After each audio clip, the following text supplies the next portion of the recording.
दोस्तों, वैज्ञानिक मानते हैं कि एक यूनिवर्स से दूसरे यूनिवर्स तक जाने के लिए वर्म होल को एक मैजिकल डोर की तरह इस्तेमाल किया जा सकता है। लेकिन वर्म होल है क्या, चलिए समझते हैं। इस ब्रह्मांड में कुछ भी परफेक्ट नहीं है। नजदीक से देखेंगे तो आपको हर वस्तु में छेद और दरारें दिखाई देंगी। वेल फिनिश्ड वस्तु को भी अगर माइक्रोस्कोप में देखें तो बिल्कुल चिकने दिखने वाले सरफेस पर भी आपको दरारें और खड्डे दिखाई देंगे। एक यूनिवर्स को हम घड़े की तरह मान सकते हैं। घड़े के आर पार हम आंखों से नहीं देख सकते, लेकिन उसमें भी बारीक होल्स होते हैं जिन्हें पोर्स कहते हैं, जिनसे पानी लगातार निकलकर इवेपोरेट होता रहता है। ठीक ऐसे ही स्पेस टाइम में ना दिखने वाले 1 सेंटीमीटर के अरब खरबवे हिस्से जितने छोटे छोटे छेद होते हैं, जो लगातार बनते रहते हैं और डिस्ट्रॉय होते रहते हैं। इन होल्स को वर्म होल कहा जाता है। वर्म होल को आइंस्टाइन रोजन ब्रिज भी कहा जाता है, क्योंकि 1935 में आइंस्टाइन और फिजिसिस्ट नाथन रोजन ने थ्योरी ऑफ जनरल रिलेटिविटी के द्वारा ये बताया था कि स्पेस टाइम में दो पॉइंट्स को जोड़ने के लिए वर्म होल ठीक ब्रिज या फिर कह सकते हैं कि सुरंगों की तरह काम करते हैं। दोस्तों, वर्म होल्स भले ही 1 सेंटीमीटर के अरब खरबवे हिस्से जितने चौड़े क्यों ना हो,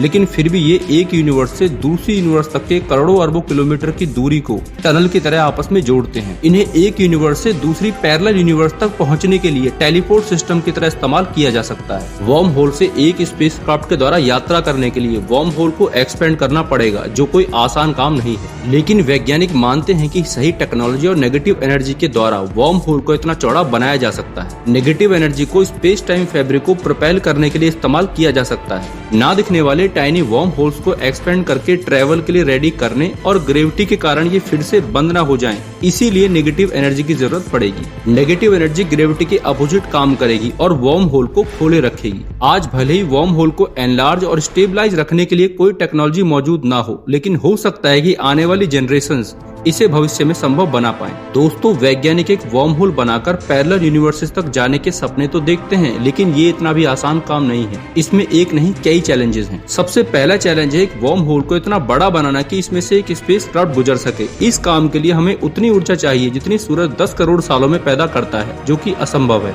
दूसरा चैलेंज होगा इसकी स्टेबिलिटी का। टेक्नोलॉजी इतनी भरोसेमंद होनी चाहिए कि वर्म होल तब तक स्टेबल बना रहे जब तक स्पेसक्राफ्ट दूसरी यूनिवर्स से ट्रेवल करके वापस अर्थ पर ना लौट आए। इसमें चूक की कोई गुंजाइश नहीं होगी। तीसरा चैलेंज ये है कि वर्म होल्स चौथे आयाम में कुछ ही क्षण के लिए खुलते हैं और फिर नष्ट हो जाते हैं। अगर मान भी लिया जाए कि एक वर्म होल बना लिया गया और स्पेसक्राफ्ट ने इसमें एंटर कर भी लिया, तो हमें ये नहीं पता कि ये दूसरी यूनिवर्स में किस जगह पहुंचेगा, क्योंकि ऐसा जरूरी नहीं कि ये लाइफ सस्टेनिंग प्लेनेट पर ही पहुंचे। चौथा चैलेंज है कम्युनिकेशन का। वर्म होल के अंदर स्पेसक्राफ्ट से कम्युनिकेशन कैसे किया जाएगा। बिना कम्युनिकेशन के ये स्पेस में ही कहीं खो सकता है और हो सकता है कि ये कभी भी अर्थ पर वापस ना लौटे।